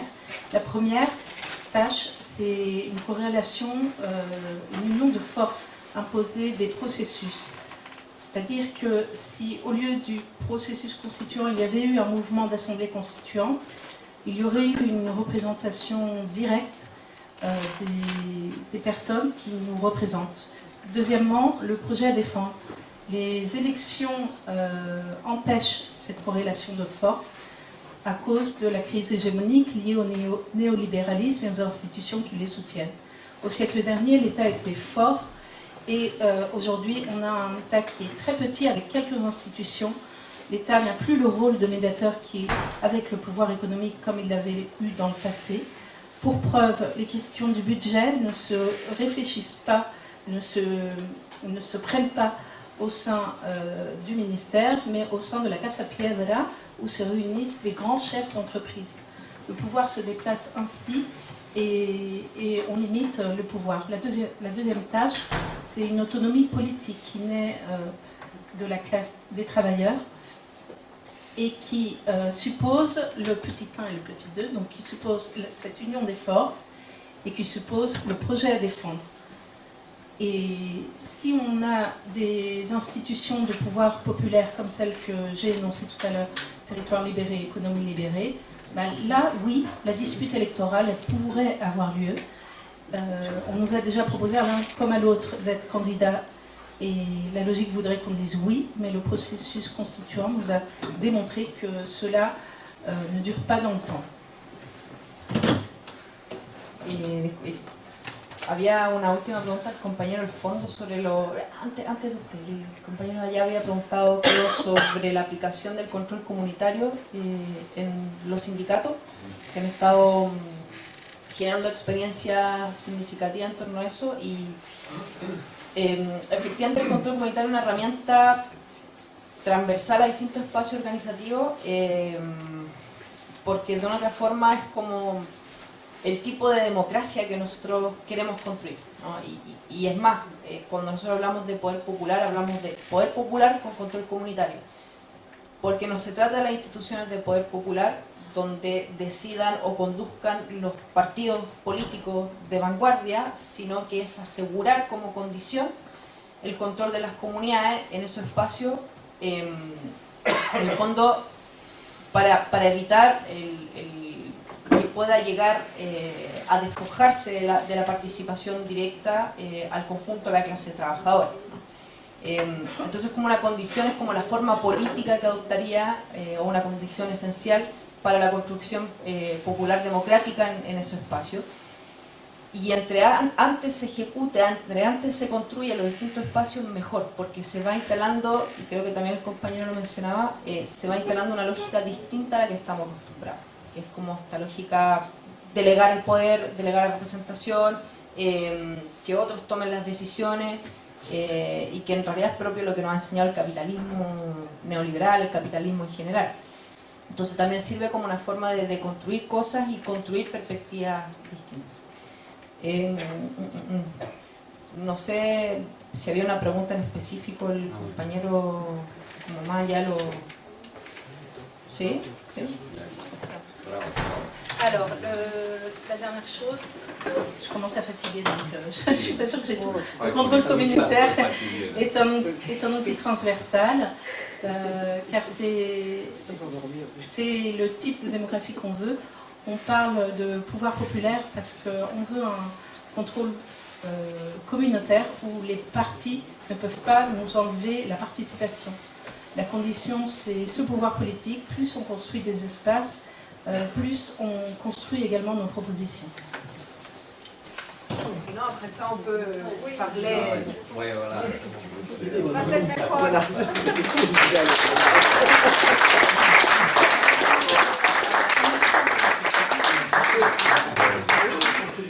Lo último, compañeros y compañeras, allá en el mesón del fondo estamos vendiendo set de stickers y cuadernillos precisamente de control comunitario para poder financiar esta locura que ha sido este viaje y poder pagar, no pagar otros gastos, sino que las deudas en las que nos metimos en Chile antes de hoy. Nosotros llegamos el 28 a Chile de vuelta y el 30 llega a la cuenta, así que de la tarjeta de crédito. Así que eso, por si pueden aportar, ahí estamos vendiendo stickers y unos cuadernillos.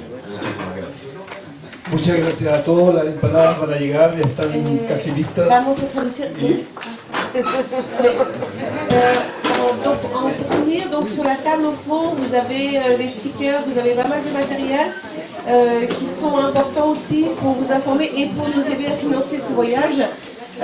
Voilà, qui nous rentre le 28 au Chili et le 30 on a les comptes qui arrivent, donc il faut qu'on arrive à financer ce voyage et ne pas avoir plus de dettes. Donc voilà.